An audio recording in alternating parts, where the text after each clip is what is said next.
Good morning mga guardian. Dito naman tayo sa likod ng bahay. Pakain tayo ng ating mga manok.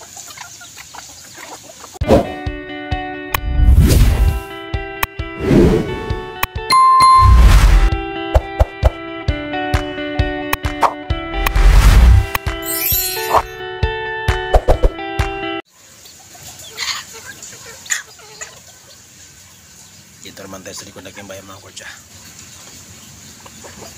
Good morning sa lahat. Ubusan ng feeds na yung scramble. Ayun ko yung laki.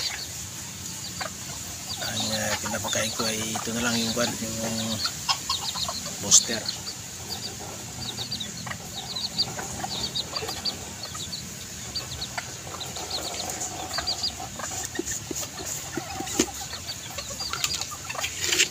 Kain tubig talbe.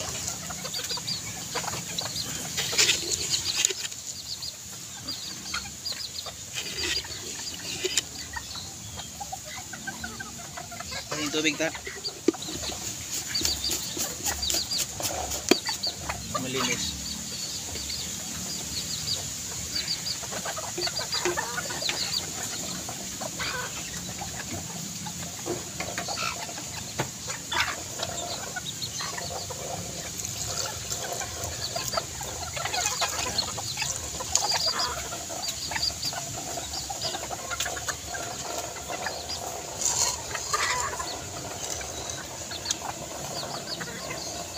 Yan po sila lahat, no?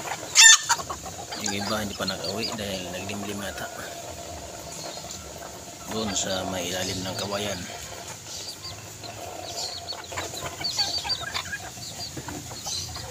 Yung ko yung gagawin sa kulungan, no?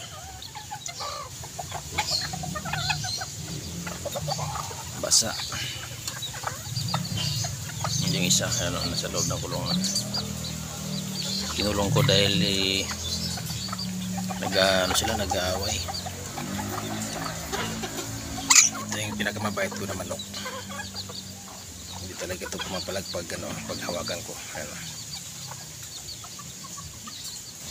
Maliit lang siya.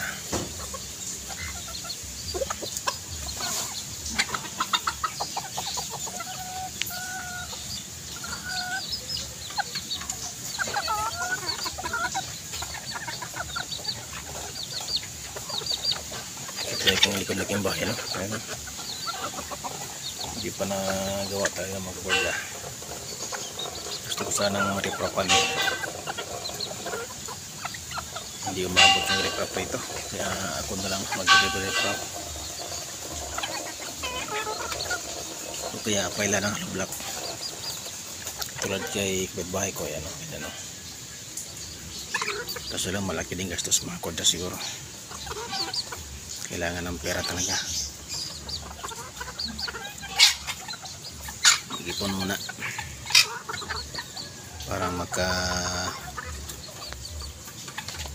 ano natin, mariprapa natin. Kaya yung pato nandun sa dulo,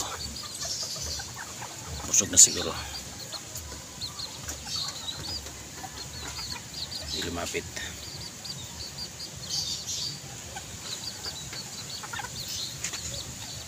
Yan po ang sistema, no, sa likod ng bahay. Ano. Yan po ang kapitbahay si tatay. Yan. Ganun din kay tatay din, mataas eh. Walang reprop din. Hanggang doon lang yung reprop po. Yan. Ang bahay ni tatay. Yan. Yan. Tapos dito sa tababa, walang reprop.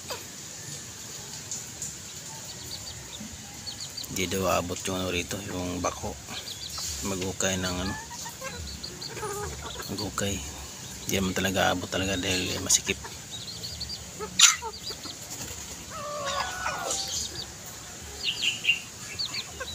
Kaya hanggang dyan, dito lang talagang doon sa baba. Nangyari sa yung mata mo.